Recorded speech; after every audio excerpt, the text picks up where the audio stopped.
اب ڈھل جائے گی غم کی رات، اب پرسکون صبح آئے گی۔ اب تمہاری دعائیں اللہ کو منانے کی ہر حد سے گزر جائے گی۔ اب معاوضے ہوں گے یقین کے اور عرض سے کن کی صدا آئے گی۔ اب معاوضہ ہوگا اور تمہاری کہانی مکمل کر دی جائے گی۔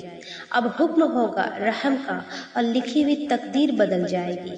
اب راضی ہو جائے گا اللہ اور تمہاری تڑپتی روح کو سکون مل جائے گا۔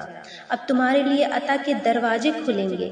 اب مہربانیاں ہوں گی، اب تمہاری پکار سن لی جائے گی۔ اب ہزاروں میں سے تمہاری اکیلی آواز پسند کر لی جائے گی۔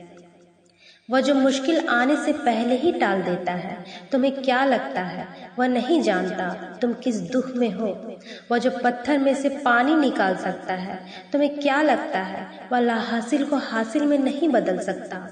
وہ جو سردی کو گرمی میں، خزاں کو بہار میں بدل سکتا ہے، تمہیں کیا لگتا ہے وہ تمہارے غم کو خوشی میں نہیں بدل سکتا؟ وہ رب جو تم سے سب سے زیادہ پیار کرتا ہے، وہ جو تمہیں صبر دیتا ہے، تمہیں ہمت دیتا ہے، تمہیں تہجد میں اٹھنے کی توفیق دیتا ہے، تو تم نے کیسے سوچ لیا وہ تمہارے صبر کو شکر میں نہیں بدل سکتا؟ وہ جو رات کو دن میں، اندھیرے کو روشنی میں بدلنے پر بھی قادر ہے، تمہیں کیا لگتا ہے وہ تمہارے دکھ کو سکھ میں نہیں بدل سکتا؟ وہ جو تمہاری ہزاروں غلطیوں کے بعد بھی تمہیں بھوکا نہیں سلاتا، تو پھر تم نے کیسے سوچ لیا وہ تمہارے ساتھ کچھ غلط کر سکتا ہے؟ وہ جو تمہارے گناہوں کو تمہارے چہرے پر ظاہر نہیں کرتا، کیا تمہیں لگتا ہے اس سے زیادہ کوئی تم سے پیار کر سکتا ہے؟ جس رب کے ایک حکم پر قرآن نازل ہو گیا، تمہیں کیا لگتا ہے وہ تمہارا نصیب نہیں بدل سکتا؟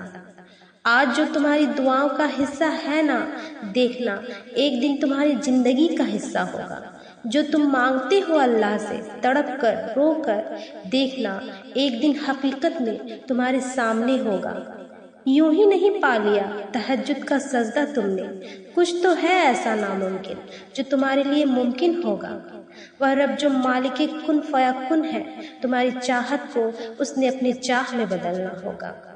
اگر اللہ نے تمہاری اس ہتھیلی کو خالی ہی رکھنا ہوتا تو وہ تمہیں کبھی بھی ان ہتھیلی کو جوڑ کر دعا مانگنا نہ سکھاتا۔ کیوں سوچتے ہو اللہ واقف نہیں تمہارے درد سے؟ وہ تو جو آنسو تم بہا نہیں پاتے ان کی وجہ بھی جانتا ہے۔